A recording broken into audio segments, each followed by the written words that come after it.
The Eyes of Medusa in the museum basement. In the heart of an aging city stood the Greystone Museum, an imposing neoclassical building with ivy-draped columns and dusty exhibits forgotten by time. While schoolchildren marveled at dinosaur bones and ancient coins upstairs, few knew about the locked basement below, a place museum staff whispered about but rarely entered. Its door, sealed with rusted chains and a large padlock, bore a hand-painted sign, "Restricted, do not enter." No explanation followed. Just silence. One rainy afternoon, Eliza Grant, a new intern with a penchant for mythology, noticed a curious entry in the museum's old artifact registry. Entry number 1138, Gorgonian fragment, suspected authentic, do not display. It was labeled as stored, below, Vault B. Intrigued, Eliza asked the curator about it, but he brushed her off.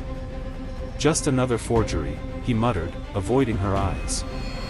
Yet something in his tone, hesitation, perhaps fear, only fed her curiosity. That night, after closing hours, Eliza returned.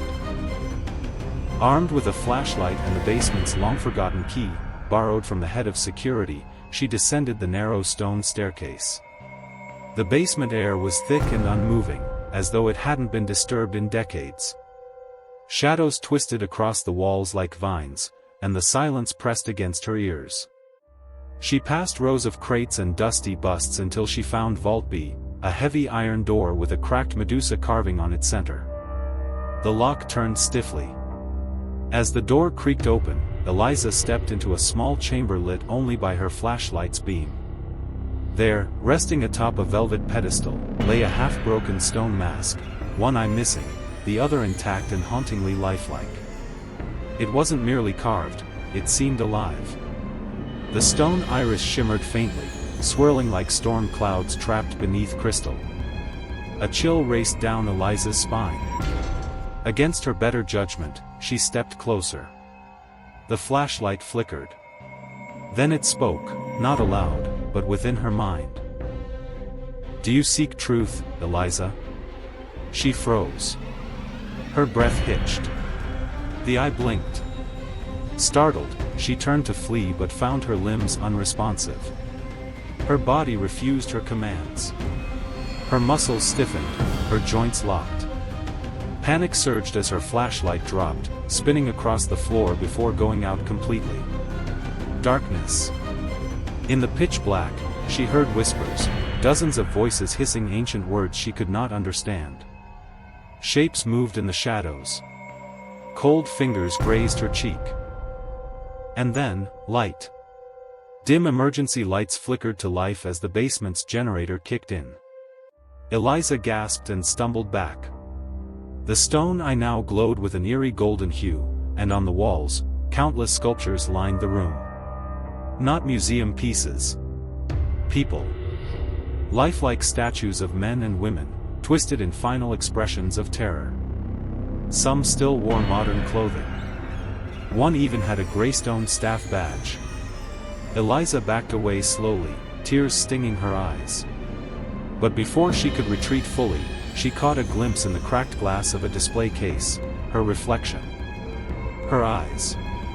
One of them had turned to stone. She fled. She locked the door behind her. She reported nothing. Weeks passed. Her vision blurred more each day. A creeping numbness spread across her limbs.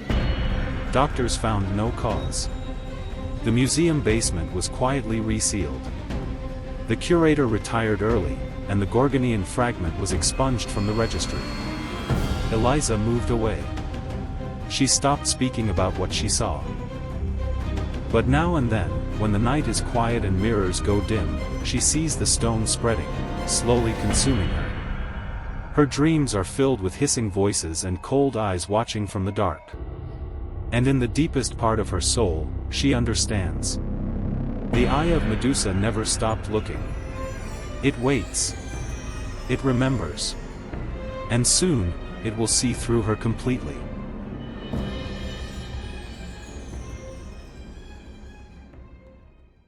Thank you so much for watching the entire video. I wish you a day full of joy, good health, luck, and happiness. I look forward to seeing you again in my upcoming videos. Take care, stay positive, and all the best. Warmest regards and goodbye for now.